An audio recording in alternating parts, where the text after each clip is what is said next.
Ain't no half stepping, Marcus J. We are back. Thank you so much for staying with us to get in on the discussion tonight. 804-726-3430. 804-726-3430. It's a trip when I think about the National Football League and we think about some of the legendary quarterbacks who started their careers in one place and ended them in others.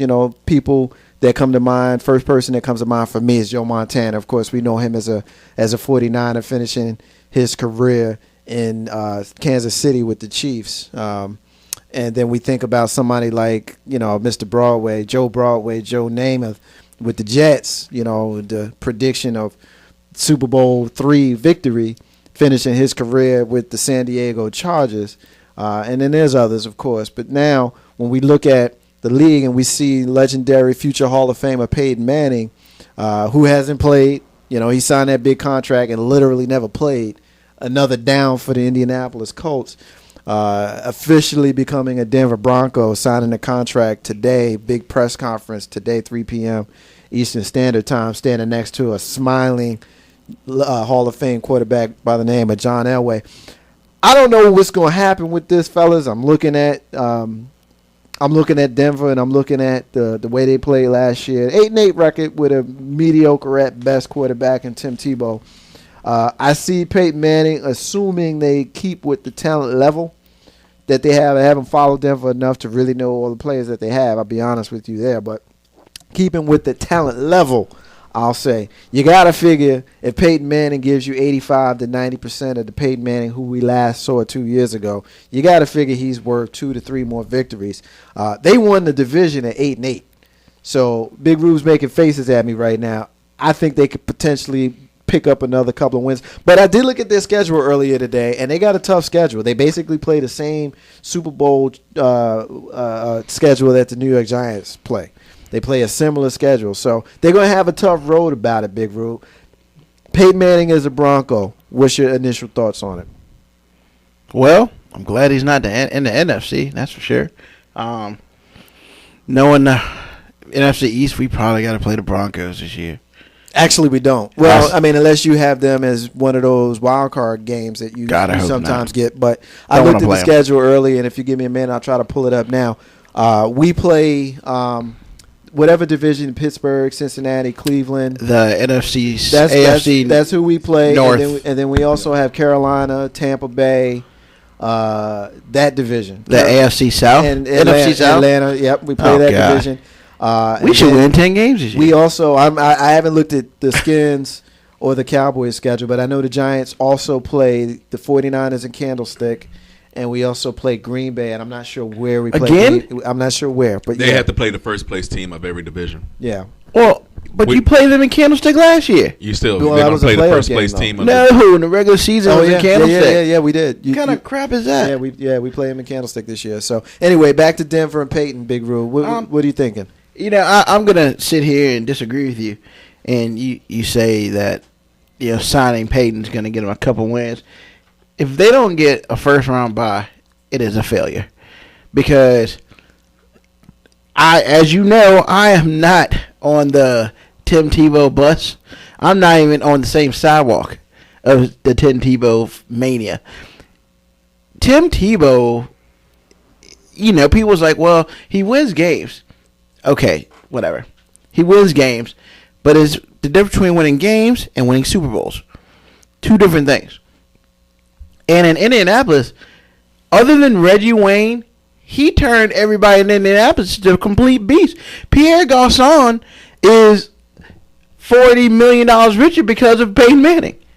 And that's the same as you could say about the Wes Welker and all those guys.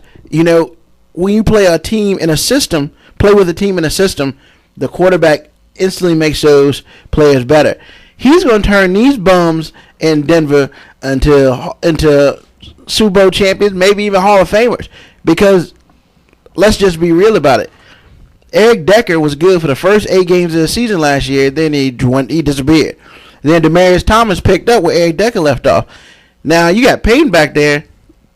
If them both don't average 90 yards a game, It's a failure. All right, but I'm not sure I'm following where you're going because I said that he's going to make them You better. said 2 or 3 more wins. I said 2 or 3 more wins, but you gave me all the reasons. I say 12. I say 12-4.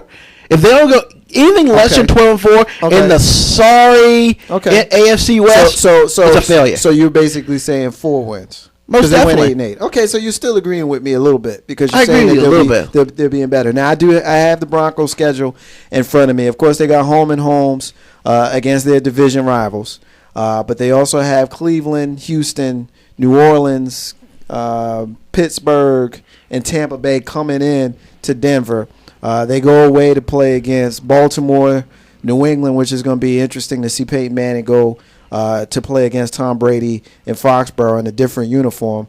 They're going to Carolina to play Cam Newton and those boys, and then they also play the Cincinnati Bengals and the Atlanta Falcons also on the road. So that's going to be a challenging schedule. I don't know that I agree with them being 12-4 because I'll be honest with you. I think we're all walking around assuming that we're going to see the 2011, 2010 Peyton Manning. And I'm not sold on that. We are talking about a 36-year-old quarterback who hasn't played in over a year.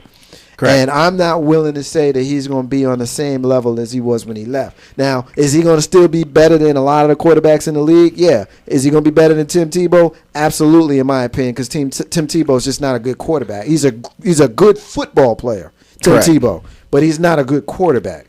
I think that Peyton Manning, even having left for a year due to injury, as well as coming back to a brand new team, brand new system, he'll get his system in. But at the end of the day, it's new coaches, new system, everything. I still think that he can be a couple of games better than what Denver was with Tim Tebow back there. Well, see, this is what's going to happen. Now that Peyton signed, you're going to see a couple of more Colts end up in Denver lane. I really see Dallas Clark being there, and I see Jeff Saturday being there. Jeff Saturday, from the standpoint, is Jeff Saturday has blocked for him for the last 12, 10 years, whatever. Yep. And he knows the Gaelic language that Peyton uses. Then you also have Dallas Clark. Already, Denver used to run the double tight end. You put Dallas back in his comfort zone, which is a double tight or 3 wide receiver set. You got very good wide receivers, moderate to okay wide receivers. You got a decent running back.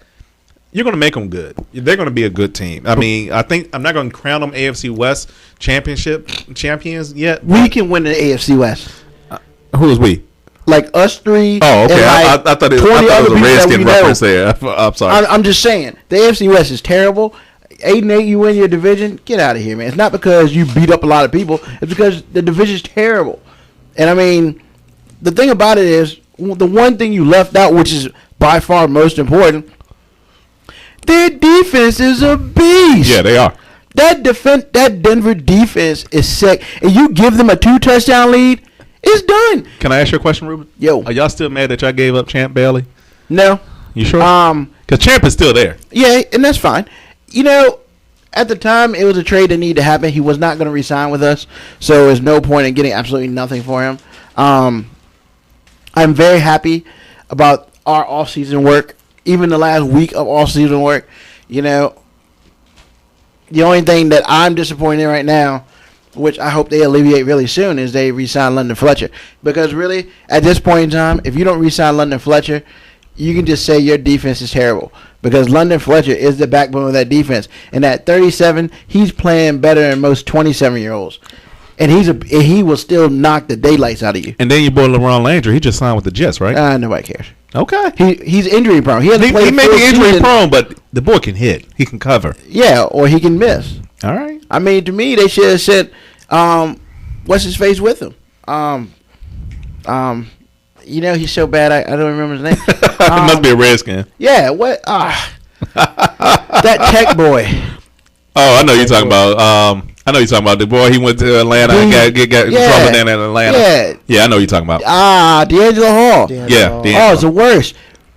The worst cover ever. He's much better in a nickel package when he's just roaming around, kind of hanging out, stuff like that. You put him on somebody, Ask the Cowboys how to beat them. They did it twice. Yeah. It's terrible. What do you guys think about the pickups that the San Francisco 49ers have made in their receiving core? We know that they just signed Randy Moss a week ago. We talked briefly about that. Great pick. They picked up Mario Manningham late of the New York Football Giants.